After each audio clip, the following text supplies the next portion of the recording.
You think about the greatest competitors, they hit what I call the gas pedal. It's suffocating as a hitter to face Max Scherzer as a hitter. Sure. It's suffocating when those guys are landing every pitch they throw wherever they want. And those guys are great competitors. So that's the expectation.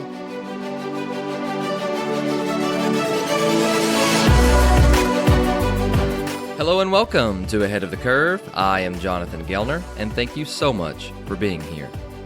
This episode is brought to you by BaseballCloud. BaseballCloud's revolutionary software platform brings to life the numbers captured by TrackMan and FlightScope.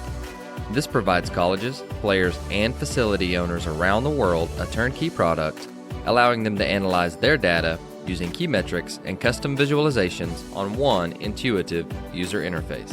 Go to baseballcloud.com to find out how you can have your own data analytics department for your program. Data has a story to tell, and Baseball Cloud gives it a voice. In today's episode, I interview Dave Therneau, Associate Head Coach and Pitching Coach at Stetson University in DeLand, Florida. Coach Therneau was named Collegiate Baseball's Pitching Coach of the Year in 2018. Listen to some of these statistics that the Hatters had.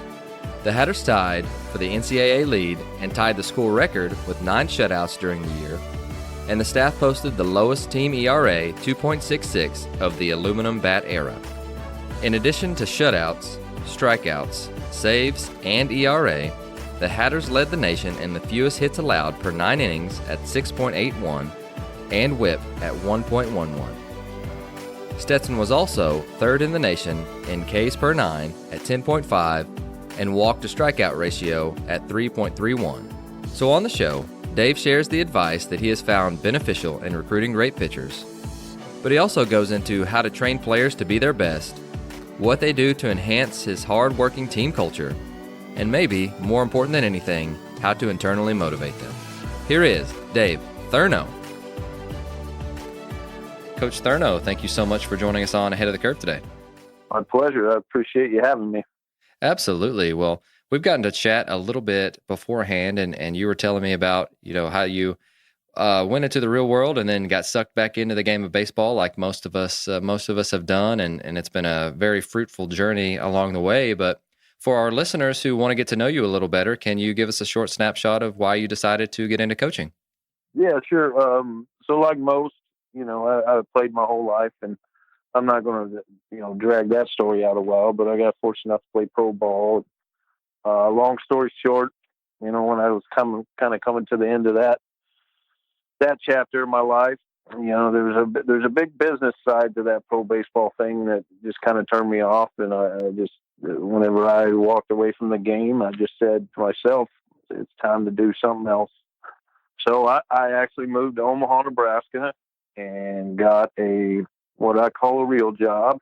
And I was working at a college, a trade school.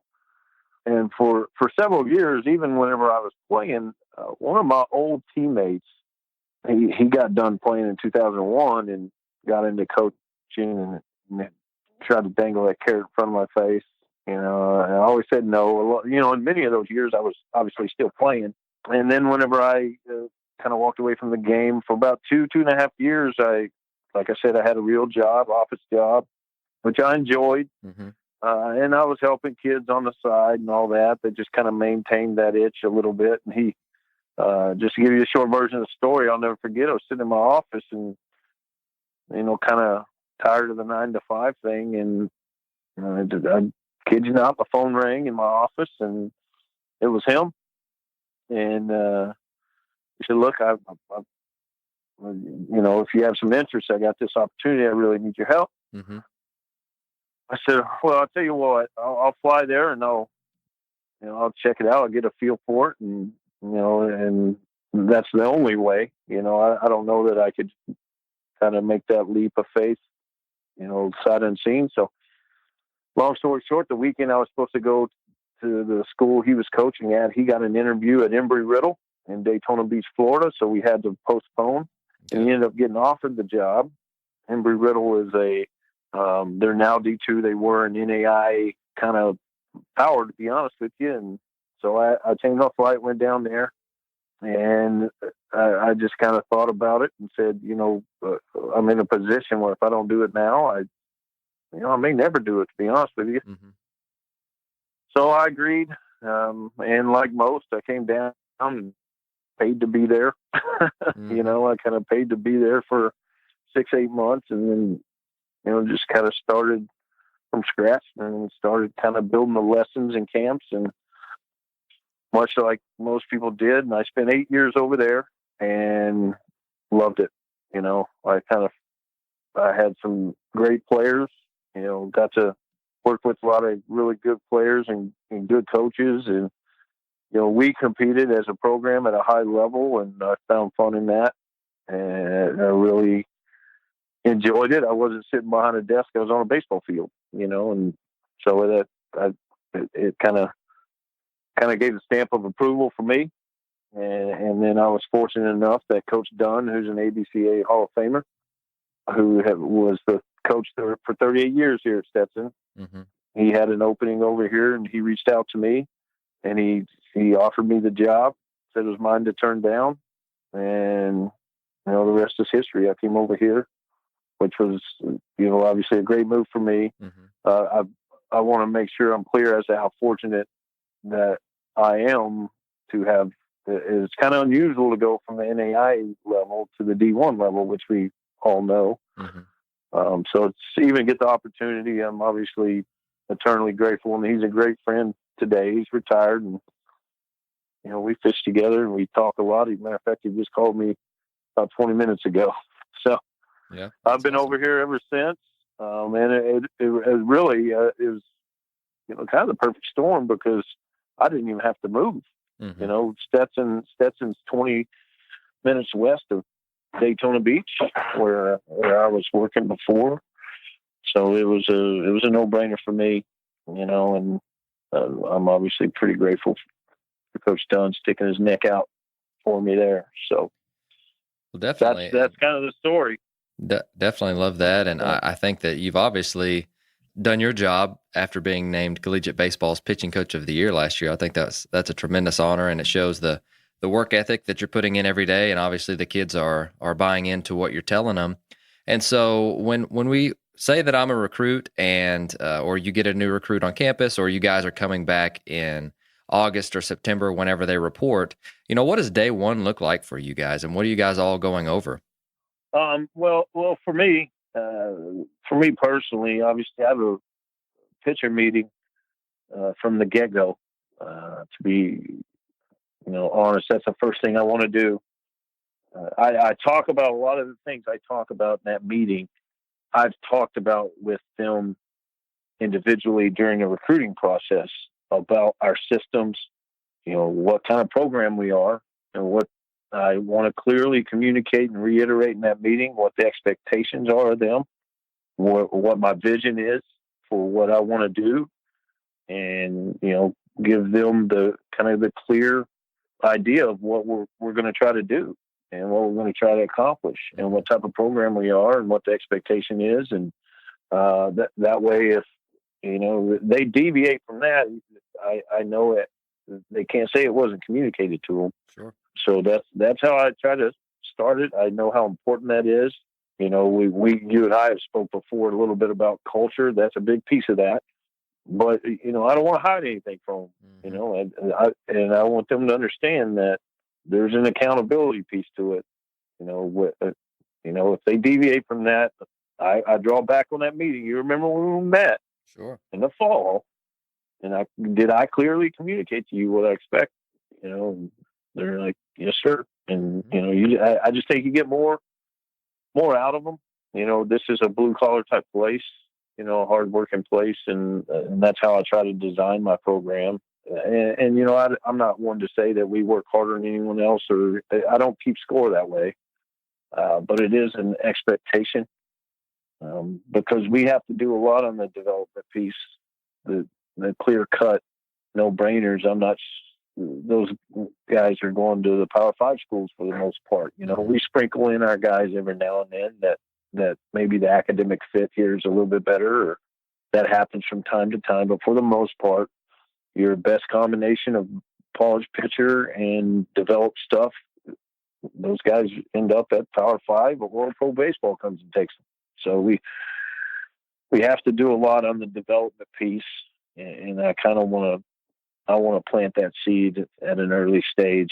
And, some of the guys that are returning, it's their second time hearing it, but is what it is. Second or third time, I don't really care. Sure. To be honest with you. So Sure.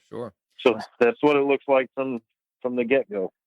Oh, I like that a lot, and I like that you are, like you said, you're firmly planning those expectations so they hear that early. And I'm a firm believer that clear and concise communication can go a long way with, prehabbing and preventing a lot of problems down the road, because for the most part, kids want to please us, and if they have a clear and understanding of what we're asking them to do, I think that there's a much less shot of them, going against that. And if they are, like you said, they'll say, Coach Therneau, I know I messed up, and I know you talked about that before. Mm-hmm. If they're doing things right, but let's say that they want to be guided and they want to be coached. That's what I've found. So absolutely agree. And so let's say that we get going in the fall, and you guys have played catch for a couple of weeks and gone through your meetings, and you got them going through classes.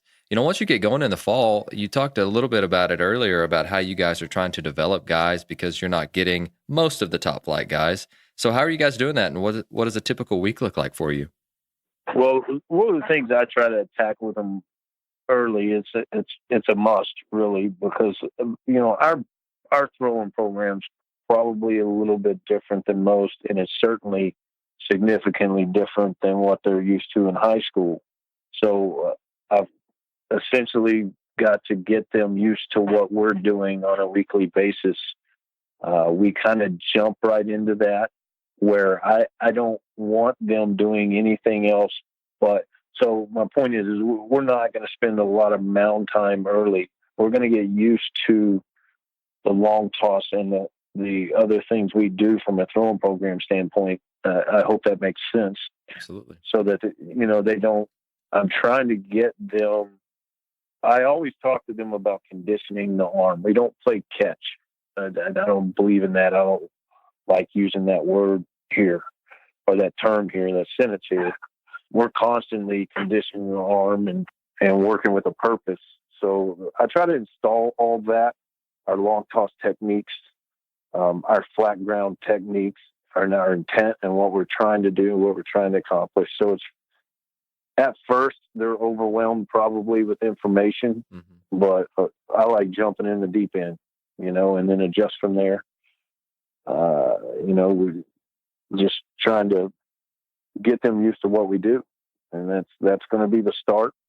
And then we'll start implementing the bullpens, inter squads, and things like that. So a short period of time after that. Okay, perfect. So whenever you guys are going on and going over several different things that pitchers need to work on a consistent basis, what are some of the most common problems that you see with guys either coming in or that you just have to work on constantly? And I know we're kind of fitting a lot of guys in this bucket here of common problems, but what are some different common problems that you see with a lot of amateur kids? And then how do you go about preventing some of these problems? Well, I mean, it's hard for me or you or insert your college coach mm-hmm. here to alone fix some of those problems mm-hmm. because, it really starts at their youth levels and things like that. But, what's scary to me and when they come in here is a lot of the kids are on no type of throwing program. Mm-hmm. So let's say a kid is the Tuesday starter. He's going to pitch on Tuesday and just kind of do whatever he wants till the next Tuesday. And I just find that to put kids at risk, because if you think about it, we need you to go throw 90 miles an hour for 7 innings. Mm-hmm. And by the way, you're not going to pick up a baseball until you have to do that again. It's just, crazy. To me, and I feel, and this is just my opinion, that it puts them at a a bigger risk than actually picking up the baseball in between and throwing and being on some type of program. So when they get here and we kind of start a structure, I think they like that. I really do. But I think that can be overwhelming to them at times. Mm-hmm. And even I tell them all, I haven't had a kid come in here and not go through a dead arm phase. But what we're trying to do is you get to that dead arm phase, you come out of the back end and the arm is in a better shape for you to perform better and recover faster. Mm-hmm. Those are the things we're trying to accomplish. But, these kids, they play so much travel ball and high school baseball and so on and so forth. And people want to talk about just that workload of games. And there's certainly some value to that. But I would ask those people, what are they doing in between, when they're not playing? Whether it be position player, pitcher, catcher, whatever, it doesn't matter. If you're trying to go full go on whether it be on the mound or, roaming shortstop or center field or whatever, and you do that for a few games and then you're not training in between, it's just, I think it puts kids at risk, to be honest with you. That's Sure. my opinion, of course. But Sure. And you're in a state that you can literally play year round if you wanted to and pitch year round if you wanted to. right. I mean, we're in a fortunate state that we can do that, but there's other places where you can at least train. I was able to train every off season living in Omaha, Nebraska, where it was snowing. You just found an indoor facility, and Mm-hmm. you can certainly still, get some things accomplished, from the development phase. Whether it's nice out or it's not. Mm-hmm. Definitely.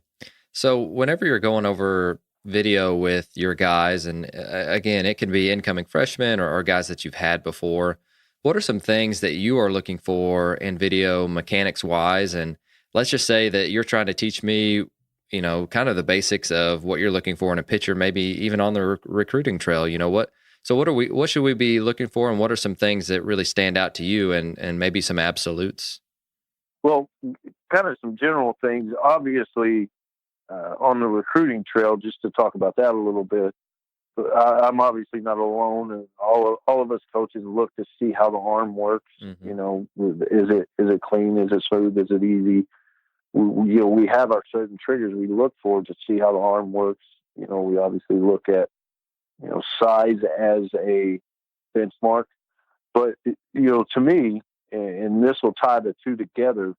When I film our guys and I kind of slow that down, because I got to slow it down for me. I can't see it in real time as much as I wish I could. I look for timing, and this will speak to it, and I hope it's not off subject, but I always tell my guys, and even in the recruiting process, turn on a major league game. You're going to see, let's call it 9 pitchers in a night when you talk about both sides, and that's kind of loose, but let's just use that. You're going to see 9 different deliveries Mm-hmm. that are theirs and unique to them. It's what they own. And so I'm not a cookie cutter. I'm fine with that. But what you're going to find is most of those guys are going to be at certain points of their delivery at certain times. They're going to be very, very, very similar. So, I obviously look for, the timing and the rhythm of the delivery, because if you want to execute pitches at home plate, you better be on time. You need a repeatable delivery. And then, obviously in the case where you find that kid that has exceptional arm strength and he's just kind of out of control, then when they get here, that's what first thing I attack is I get them on film and I try to not cookie cut them, but say, okay, delivery is yours, but here's where your hands need to be. Here's when you need to break. Mm-hmm. And here's where you need to be when your foot strikes, and so on and so forth. That I think that people that are highly successful, you will certainly find similarities in, at least, and where they're at in their delivery. So those are the things I look for. I on the recruiting trail, we get all kinds of variety of guys here, but I want guys that can kind of repeat the delivery a little bit, and I think it helps them execute pitches at the plate. Because at the end of the day, I mean, you're only as good as your strike throwing. Mm-hmm. Anyway, I hope that answers your question. Sure. No, absolutely. And I love hearing people's different process of what they're looking for, and then how they're teaching it. And another aspect of what I really like to hear about is everyone's culture. And I know that it's kind of something that's a buzzword right now, and it's something that everyone is trying to create a good one. And obviously you guys have built a good culture so far, and you've got some great alumni, and Jacob deGrom and Corey Kluber, which I'm sure helps build some of that. But for our listeners, what are you guys going about with building your culture on a daily basis? And if we showed up to practice tomorrow, what would we see? And another funny thing that I ran into, I was like, what in the world is a hatter? And then I started looking into it, and I was like, oh, Stetson, like the cowboy hat. Ah, that makes sense. But if you could tell our listeners who may not be from the South what a hatter is, do you mind going into that a little bit too? Absolutely. Yeah. So the history of the university dates back to Henry DeLand, who founded DeLand, Florida. I think you can figure that part out. And who sold what was DeLand Technical College to the Stetson family, who were the founders of the cowboy hat. So, obviously that was, however many years ago. And when the intercollegiate athletics started here, there was, I think, an overwhelming no-brainer to call the mascot the Hatters, because after the cowboy hat that the company, that the family is so famous for having founded. And, we got the big goofy mascot, John B. Stetson here, who's named after the originator. And you see his big mug all over campus and Twitter. And, that's how the name originated. And there's nothing fancy about it, to be honest with you. It's a cowboy hat. That's awesome. That's all I got. That's what it is. So, yeah. And then, and then I said a 4-part question, but going back to the original part of it, how are you guys building the culture there every day and making it in a way that, or leading in a direction that you want it to go? Well, I think this has to start with what you recruit. That's got to be the foundation. If you want to be a hardworking, tough group, which is what we're trying to build here, and we've had that, you've got to bring those type kids in, and then those type kids that become your best players have to be your hardest workers, and that's the culture we're trying to build here. We've been fortunate to have our leaders over the past few years be exactly that, and conversely, I'll be honest with you, we're not having the best year that I wish we could have, and our team as well. And they're good kids. It's just we don't have exactly what I just said. We don't have our best players showing up every day and kind of punching the time clock is what I call it. And getting ready to go to work. But that's the culture we're trying to build, and that's what I'm drawn to as much as anything in the recruiting process is, kind of those tough, kids that are, blue collar, small town type guys, so that's the direction we're trying to go. And I think it's a continual process, but I think to answer your question, the main thing we do is we try to recruit that here, because it's infectious. It kind of spreads through the team, and you're not going to nail it 100%, obviously. But if you get a majority of those top guys, and you get that guy that's really tough, and especially for me being a pitching guy, we all know him. We all seen them, those really, really tough, mentally tough, physically tough kids, and you get those guys on the mound, and they have some ability. You got something special, and that's where we've tried to go, and you're going to sprinkle some some guys that it's just not their style around, but they always gravitate towards the majority. And that's kind of our culture. So that's what we try to build anyway. For sure. I love that. And from hearing you speak, I'm sure that you're wanting to get your guys competitive. You're talking about wanting hard-nosed and hard workers, but I love to hear what other coaches are doing for competitions and how they integrate them in practice. And so what are some ways that you guys do that? Well, we kind of do it in a fun way, a couple of different things. One thing I'll say is I try to get these guys to compete individually against themselves in all of our training tools, our conditioning, everything. I want them to compete against themselves as much as creating some sort of race where they race a teammate or anything like that. But because this ultimately, you have to be the boss of you in this game. Now, I trust me, I'm dealing with 18 to 22-year-old kids. I've got to have my thumb on them a little bit, but I want to try to teach them the self-motivation piece and competing against themselves to be better each day in all aspects of their game. And that's the fun part, But some things we do, I'm a heavy PFP guy. I find that to be, I tell our guys that once the ball comes out of your hand, you need to become a ninth defender. Mm-hmm. And we have several different techniques that the guys compete against one another. One of the things that I do, and it won't be the first time I'm called crazy if one of the listeners or if you think I'm crazy, but one of the things I do to end our PFP is I do line drive practice where I just work on their reactions and I smoke line drives at them, to simulate the ball off the bat being lined back at them.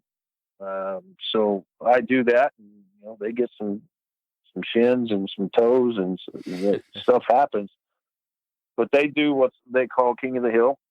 You miss it, you're out, and they just compete in that way, and it becomes kind of a fun thing. There is no prize. There's bragging rights, and that bragging right thing amongst a staff or a team or a clubhouse is far more special to them than any type of prize. So anyway, we do some small things like that, but I do try to paint the picture of how important competing is. I think it's the separator. I tell them it's the separator. Mm-hmm. If you want to become a special player, you want special things in your life. You want to pitch on TV. You want whatever that may be. You want to be an All-American. You're not the greatest thing that's in the country. There's a ton of you out there. What's going to separate you? And I believe that is the primary separator is the guy that's got a little something inside of him, and mm-hmm.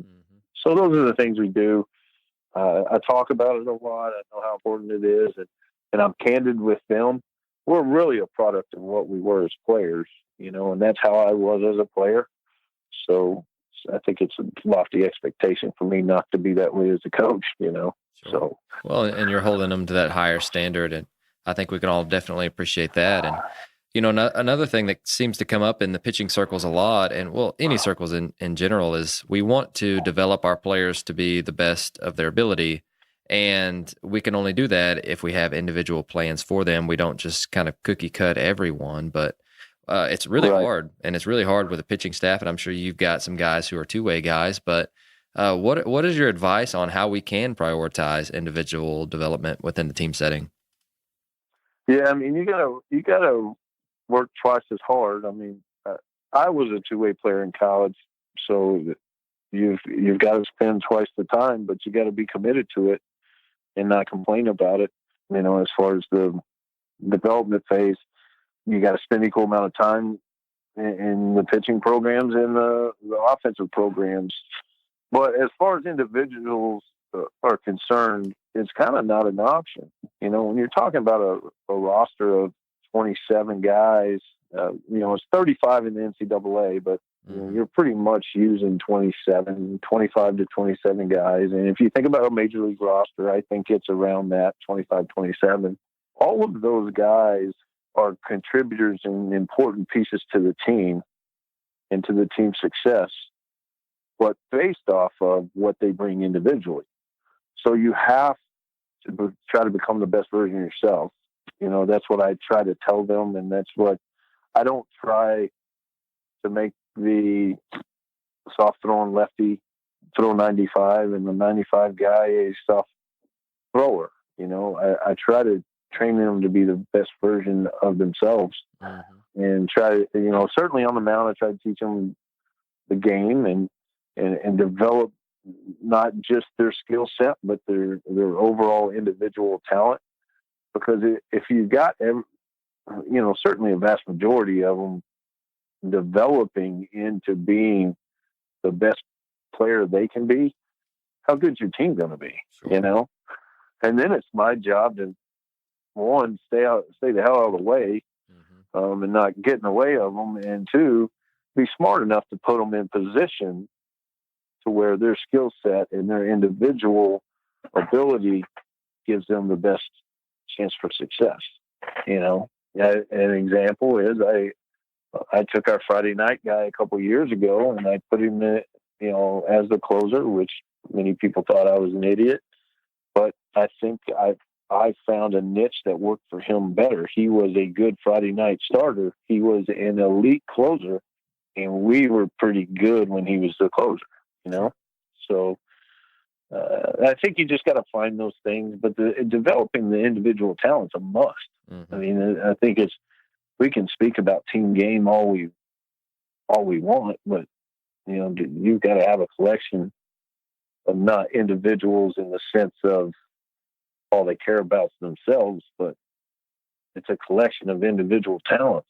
And so you got to maximize what makes the team the best version of itself it can be, Sure. Absolutely. So whenever you are, let's say we come back from break and you guys are starting and you guys are hitting bullpens hard. And so another question that I really like to ask is, what makes a good bullpen setting, and what do those look like for you guys?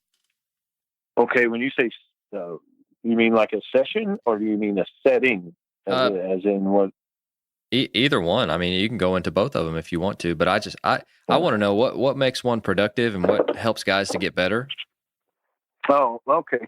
Well, I mean, one of the things I like to do is we have what's called execution aspects to most of our bullpens, okay, where we'll have a scripted sequence.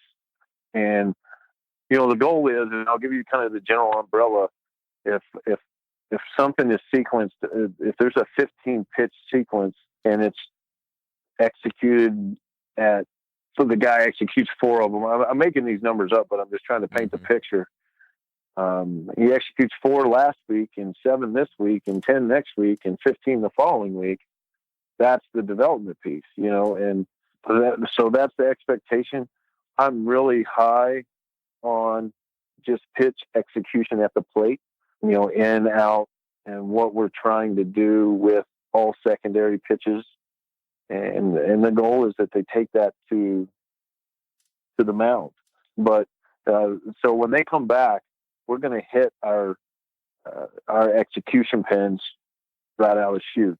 Another to paint the picture as to what would be a different type pin is we have what I call a conditioning pin, where it's less about the execution and more about the time. Okay. Does that make sense? Sure. So what our focus is there is, again, developing the arm and the condition of the arm versus over here having a 15 or 20 pitch script that we want to make sure our body's in the right position to execute those pitches. And we're going to focus on that in this one versus just the volume in the other. So anyway, what makes a good bullpen to me is when a guy can move the ball around the zone and execute at the highest rate possible. He's not going to be perfect.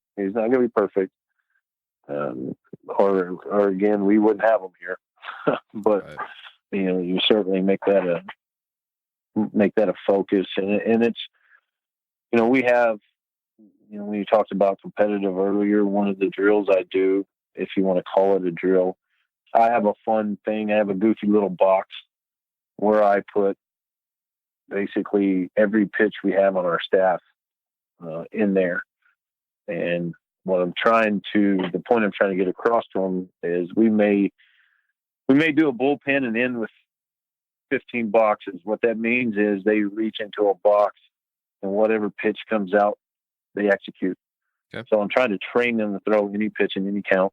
And they get competitive with that, because I keep track of it. I keep stats on it. But to me, I probably gave you more information than you wanted, but that's great. All aspects of that point to a good bullpen session when you execute pitches at a higher rate. So that's what we do. I like that a lot, and that leads me into the next question perfectly, and that's how do you develop command? Oh, well, I wish I had the pixie dust, partner.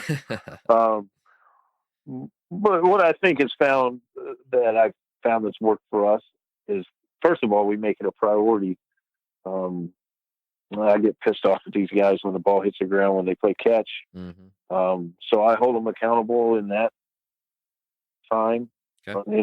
I think it's something that you just have to take pride in and focus on constantly. So when you're playing catch, again, try to put the ball somewhere. I don't care where. Put it over his head. Just being able to execute that will make it a little bit easier and develop it a little bit better on the mound. And again, every pitch, I tell them, every pitch has a purpose. You don't just throw fastballs down the middle, okay? Unless that's exactly what you want to do.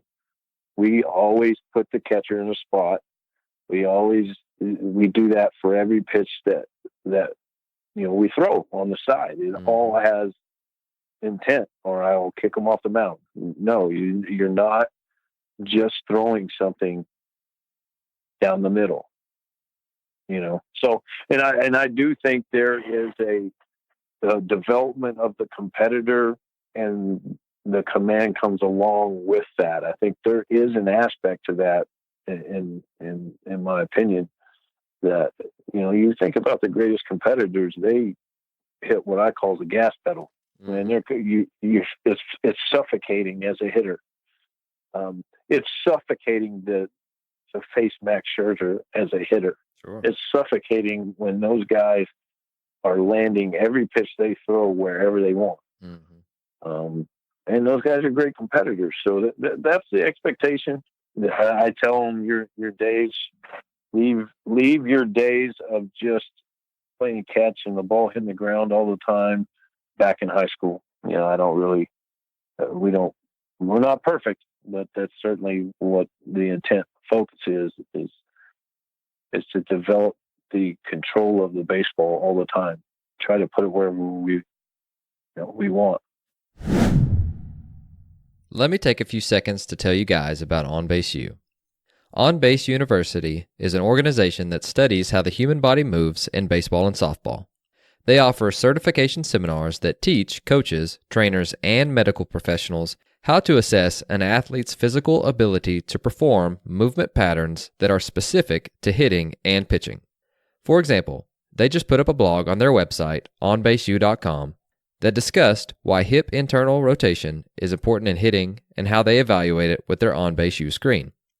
If you want to learn more about OnBaseU, I did a podcast with OnBaseU founder Dr. Greg Rose, episode 78, who talked about this and modeled the screen after golf assessments that he created for TPI. They are hosting pitching and hitting seminars in Newark, Houston, and Chicago over the next few months, and I will be attending the one in Houston, and I hope to see you there. I'm right there with you, and it's an everyday battle, but I really think that it's an important one. Besides hitting, I mean, what we have to play catch in every other aspect of the game, and there's only one DH per team per game, so you better be able to do no doubt. Else. Yeah, no doubt. So with the routines that you were talking about earlier, and that was something that you saw, that was something that's really important to you, but you don't necessarily see it with some different high school kids and whatnot. But what does a typical week look like in season for, let's make it easy on you, and let's say a starter. So let's say he's a Friday night starter. What does the rest of his week look like? And I know there's there will be some individuality with that. But if you could give us an outline or a template, what can you kind of walk us through that? Yeah, I'll give you kind of some generalities, and I'll bookend it a little bit. Okay. So Friday, obviously a start day. Thursday, I have 2 requirements, and then that's what I call your day to them. You throw. My requirements are that they do flat ground, and they do their flat ground routine, and that they do at least do the conditioning thing I have set for them, which isn't much, but there's a conditioning thing the day before. Those 2 things are my requirement. But as far as what they throw, I want it to be their day. Okay. Whatever. So what you're going to find is each starter is unique in the day before as to how much they throw and what they do, but they're going to come in and they're going to flat ground and they're going to do the conditioning part that's set for them. So then they pitch, and then the next day is going to be tougher than any day they face on the week. We long toss. I know how that works. Some people don't believe in that, but it's worked for us and for the kids that I've had in my career and bought completely into it because they feel like their arm develops to where the Friday that they pitch is the easiest thing that they do. Awesome. They're going to go out and throw 100 pitches and be like, Coach, I could go another 100 if you want. Nice. But what we're doing is on that next day, we're really trying to long toss and get soreness out, long conditioning run, a heavy lift. It's really going to, kick their butt a little bit. And then the next day is the lighter day, which is what I call a 90-120 day. And they're just going to get the arm going 90-120. Then they're going to flat ground. And then the next day is an off day. Okay. So that's their day off of the week of everything. And then they're going to come in on Tuesday, get the arm loose, and we're going to do sequence bullpen, scripted bullpen that day. And then they're going to long toss on Wednesday, and then Thursday's their day again. Mm-hmm. So that's kind of the cycle of how the week works as a starter, and again, depending on, we may change depending on the starter, but that I think that'll paint the best picture, the more common picture of what a week looks like for a starter around here. Perfect. I love that. And how does that change for a reliever whenever, you guys are playing on the weekends and I know it's a little bit tougher, but what would you change in that? It's significantly different because we play 4 days a week. So a reliever is going to be up 4 days a week for the most part.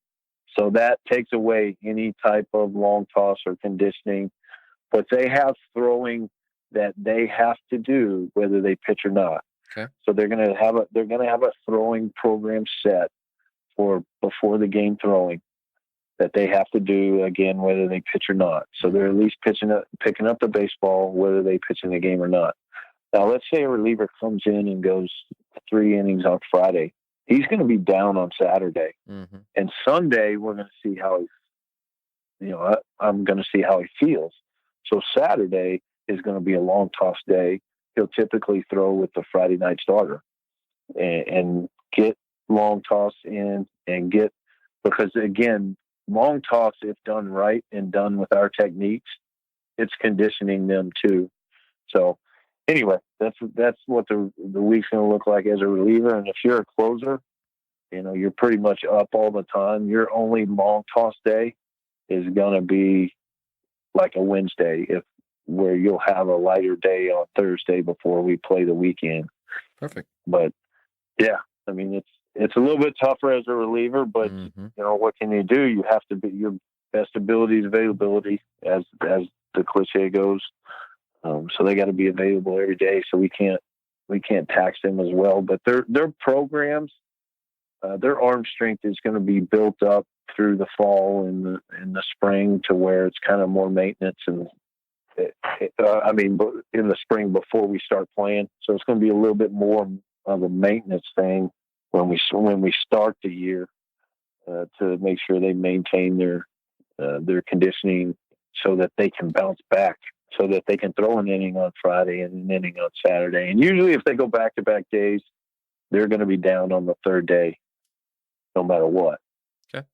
So anyway, I guess that's the best way to describe how the week would look. Sure.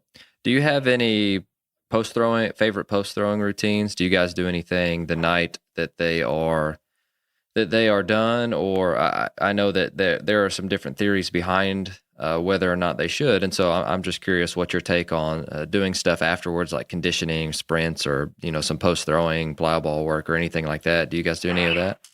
No. I'm not of that school. I don't.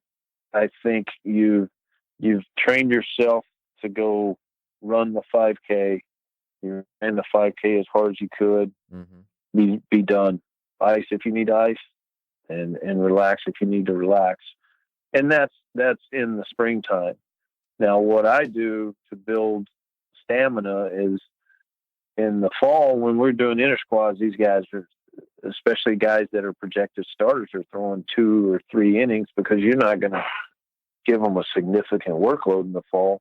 So they have a post-throwing conditioning routine that they got to do to help build their cardiovascular stamina.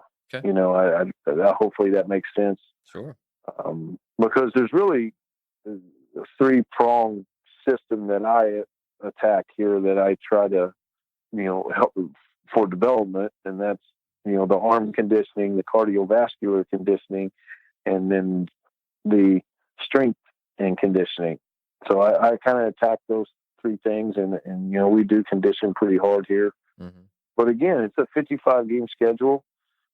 These high school kids are used to 20-something games. If we're tired and fatigued, when's that going to be? Game 55, 60? Whenever it's the biggest stage of the year and on the line. Mm-hmm. So I tell them we're not going to be tired then. So that's why we kind of do what we do.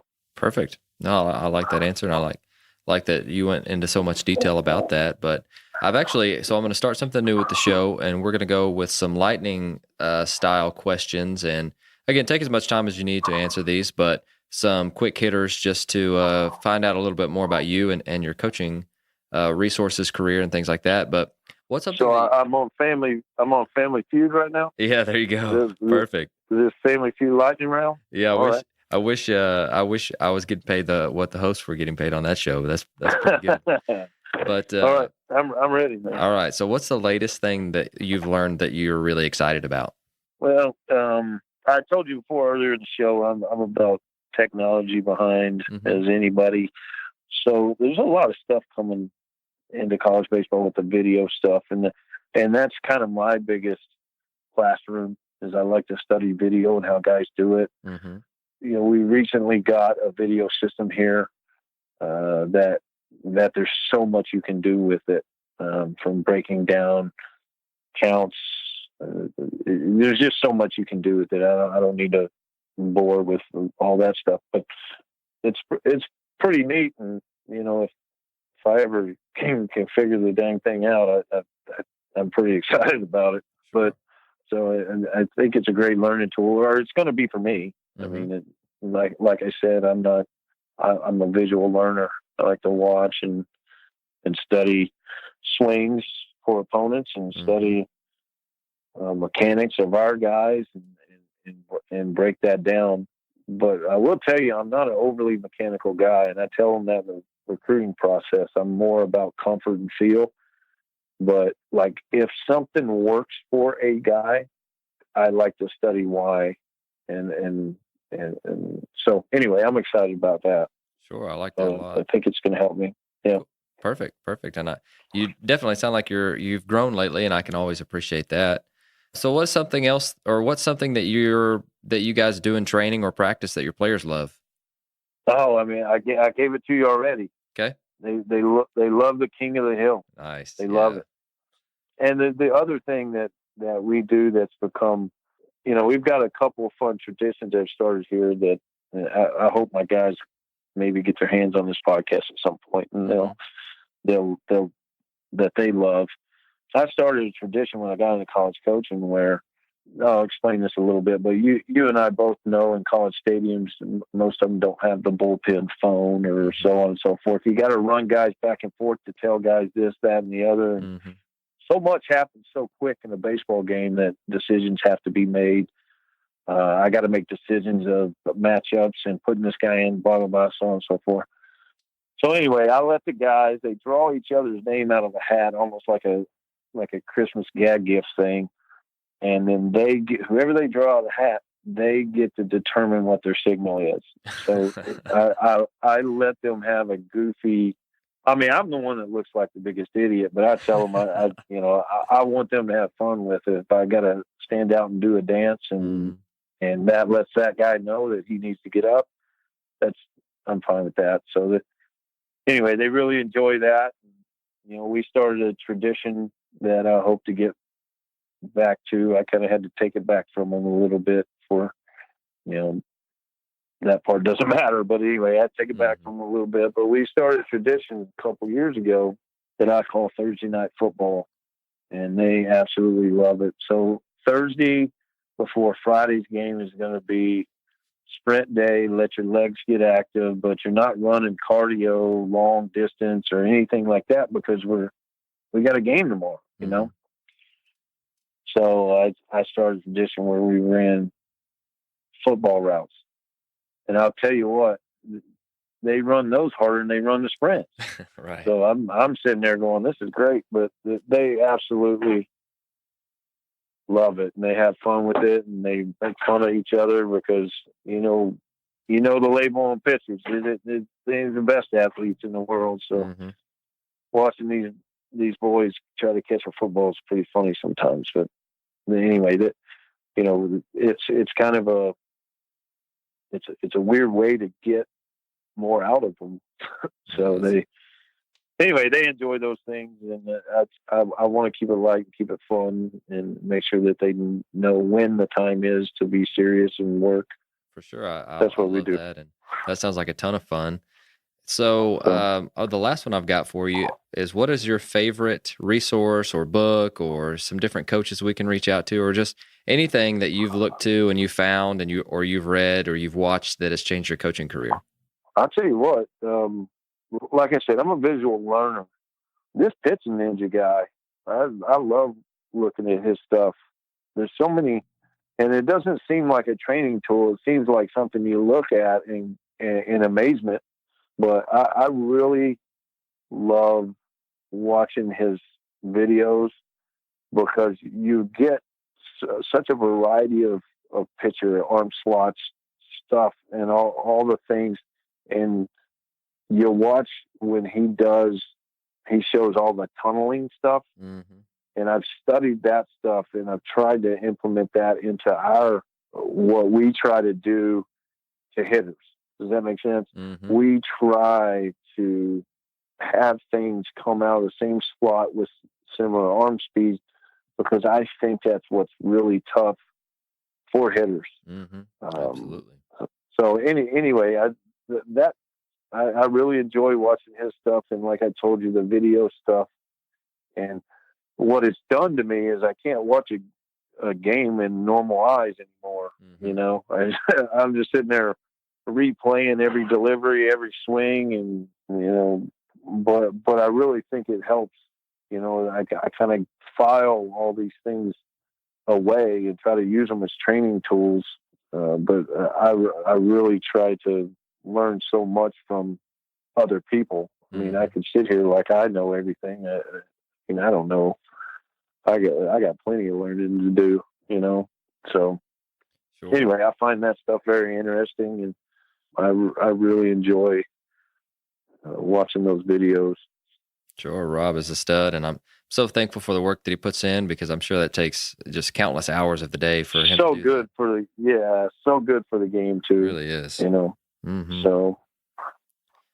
Well, Coach Therneau, I really appreciate you taking the time out of your day, especially during a busy season, to share so much with us. But if there are any listeners who want to get in touch with you about anything that we talked about today, and or just anything in general, where could we find you online in case they want to get in touch? Yeah, they can go to gohatters.com. It's our athletic website. And I think everything else will be self-explanatory. You can go to our baseball page and obviously click on coaches, and it has my email and office number there. Mm-hmm. Should anybody have any questions, I'm always trying to do my part or what I can do to grow the game. So I've got no issues with trying to, shed some light on something. But like I said, I'm equally responsible for continuing education of myself, Mm-hmm. So I don't sit here and pretend like I know everything. I've just been fortunate enough to be experienced in some areas, Sure. So sure. All right. Well, I will link that down in the show notes. And Coach Therneau, is there anything else that you'd like to tell our listeners before you go? I think, and I mean this honestly, I'm just trying to make sure I say it the right way. I'm sure many of the listeners are high school coaches, AAU coaches, and something we touched on earlier about trying to teach the game and teaching routines. And I just hope that is a focus, from all of us responsible for that in baseball, because as a college coach, sometimes we get kids that are unprepared when they get here, and you got to start at square one with things that they should know already. And there's so many good AAU and high school coaches out there. So I know it's out there. But I would encourage that to be a focus with these kids whenever they get into that travel ball age, 12, 13, 14, 15 years old, on into high school.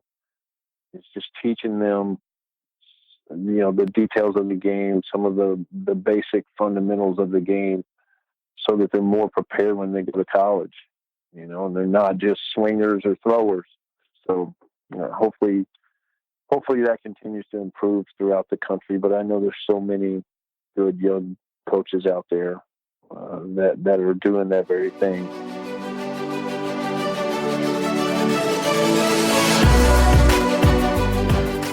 Thank you for listening to Ahead of the Curve. You can subscribe on your favorite podcast platform, which could include Apple Podcasts, Google, Spotify, Stitcher, or YouTube. And if you're enjoying the podcast, please share it on social media to help get the word out. Once again, thank you for joining us.